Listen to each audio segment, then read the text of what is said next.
በስመ አብ ወወልድ ወመንፈስ ቅዱስ አሐዱ አምላክ አመስራሁ ወረብኡ ለሚያዝያ በዛቲ ዕለት ኮነ ሰማዕተ ቅዱስ ጻና ቢጹ ለቅዱስ ኤስድሮስ ዘጽሑፍ ዜናሁ አምአሱሩ ወሰሙኑ ለመጋቢት። አንድ አምላክ በሚሆን በአብ በወልድ በመንፈስ ቅዱስ ስም ሚያዝያ 24 በዚች ቀን ዜናው በመጋቢት 18 ቀን የተጻፈ የቅዱስ ኤስድሮስ ባልንጀራ ቅዱስ ጻና በሰማዕትነት አረፈ። ይህም እንዲህ ነው። ከባልንጀራው ከኤስድሮስ ጋር ካሰቃዩት በኋላ ባልንጀራው ኤስድሮስ በሰማዕትነት ሞተ። ቅዱስ ጻናም በእስር ቤት ቀረ። የሀገረ ፈርማ መኮንንም ታሰረ።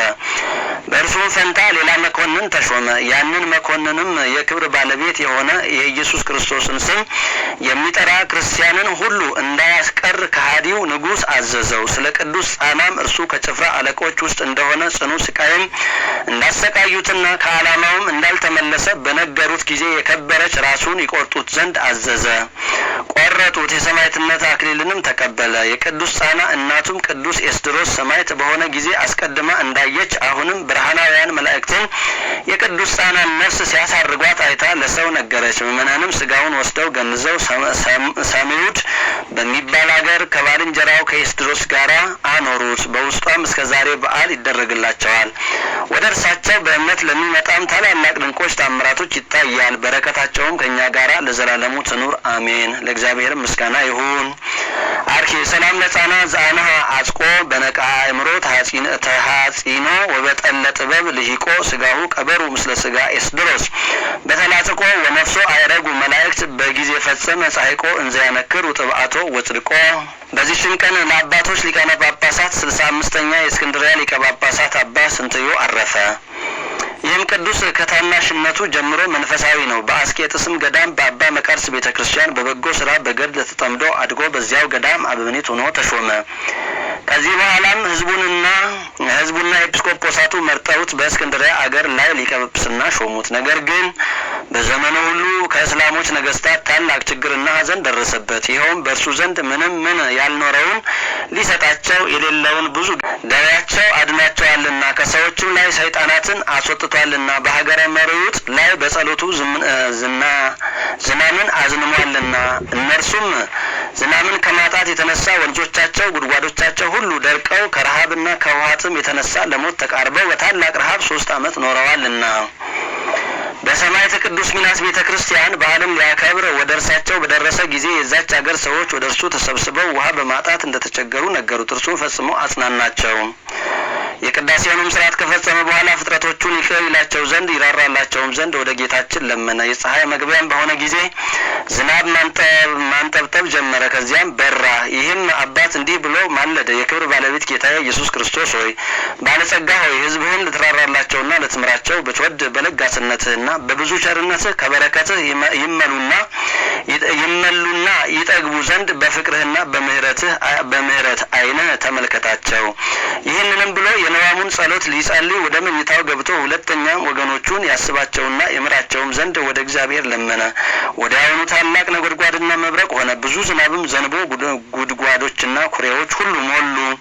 የተክል ቦታዎች ሁሉ ረኩ። ረሃብ በሆነባቸው በእነዚያ 3 ዓመቶች ፈንታ በዚያች ምድር 3 ዓመት እንደመላ ኖረ።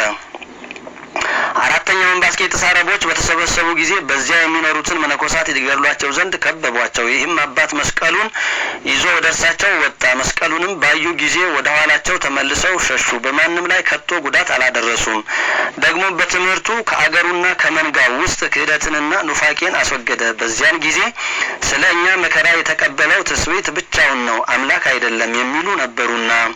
ይህም አባት ስንትዩ በከበረ በታላቁ ጾም ወራት መልእክትን ጽፎ ለአገሩ ሁሉ ላከ። በውስጥም እንዲህ የሚል እያስተማረ ስለኛ መከራ የተቀበለ እግዚአብሔር በስጋ ነው። ከተዋህዶ በፊት 2 የነበሩ በተዋህዶ አንድ ባህሪ ስለሆነ አንዲት ሰዓት ወይም የዓይን ጥቅሻ ያህል ከቶ አልተለያዩም። በመከራ ጊዜ ወይም በሞት ከመለኮቱ ያልተለየ እርሱ አካላዊ ቃል በስጋው ስለኛ መከራን ተቀበለ። ይችን መልእክት በሀገሩ ሁሉ ባነበቧት ጊዜ የክርስቲያን ወገኖች ታላቅ ደስታ ደስ አላቸው። እሊያ የሳቱትን ተመልሰው ንስሐ ገቡ። ሁለተኛም ደግሞ ምላሳቸውን መቆረጥ የሚገባቸው የተሳሳቱ የመለኮት ባህሪ ሞተች የሚሉ ሰዎች ተገለጡ። እሊህም የብልንያ አገር ሰዎችና ኤጲስቆጶሳቸውም ነው። ይህም አባት ይህን የእብደትና የስንፍና ነገር በሰማ ጊዜ እጅግ አዝኖ መልእክትን በውስጡ እንዲህ ብሎ ጻፈ። የእግዚአብሔር ባህሪው አትመረመርም፣ የማትዳሰስ የማትታመም ናት። እግዚአብሔር ቃል ከእኛ ነስቶ ያለ መለያየትና ያለ መቀላቀል ከመለኮቱ ካዋሃደው ከሰውነቱ ባህሪ በቀር ሕማምን አታስገባም። ሁለተኛም በውስጧ እንዲህ አለ፣ እኛ መከራ ከሚቀበል ከስጋው እግዚአብሔር ቃልን አንለየውም፣ በመከራውም በስራው ሁሉ አንድ እንደሆነ እናምናለን እንጂ። ሁለተኛም መለኮቱ በባህሪው የማይታመም የማይሞት እንደሆነ ከመለኮት ሳይለይ ስለኛ መከራ ተቀብሎ ሞተ እንጂ። የመልእክቱም ደብዳቤዎች ወደ እነዚህ ሰዎች ደርሰው ባነበቧቸው ጊዜ ከስህተታቸው ተመልሰው በእውነተኛይቱ በቀናች ሃይማኖት አመኑ። ከኤጲስቆጶሳቸውም ጋር ወደዚህ አባት ወደ ሊቀ ጳጳሳት ስንትዩ ፊት ቀርበው የቀናውን እምነት ተቀብለው አመኑ። ታላቅ ስህተታቸውንና በደላቸውንም ይተውላቸው ዘንድ ለመኑት። እርሱም ስህተታቸውን እያመኑ በኤጲስቆጶሳቱ ሁሉ በካህናቱና በሕዝቡም ፊት እንዲሰግዱ አዘዛቸው። እንዳዘዛቸውም አደረጉ። በደላቸውንም ተወላቸው። ይህም አባት አብያተ ክርስቲያናትን ስለማነጽ የስደተኞችንም ቦታዎች ስለማዘጋጀት ብዙ የሚያስብ ነው። ከዚህ የሚተርፈውንም ለድሆችና ለምስኪኖች ይሰጣል። መልካም ጉዞንም በመጓዝ እግዚአብሔርን አገለገለው፣ በሰላምም አረፈ። የሹመቱም ዘመን 15 ዓመት ሆነ። ለእግዚአብሔር ምስጋና ይሁን። እኛንም በዚህ አባት በስንትዩ ጸሎት ለዘላለሙ ይማረን አሜን። አርኬ ሰላም ለስንትዩ ሊቀ ጳጳሳት ኃያል ዘሰደደ ጸረ በበትረ እዴሁ መስቀል ወረከበት ፈውስ በዘዚአሁ ትንባል መጠነ 3 ዓመት እንተ ደወለት ደወል ወበተሃጥኦቶሙ ለዝናም ወጠል። በዚህም ቀን ደብረ ሲና የከበረችበት የአባ ይድራ መታሰቢያው ሆነ። ክብር ጌትነት ገንዘቡ ለሆነ ለእግዚአብሔር ምስጋና ይሁን ለዘላለሙ አሜን።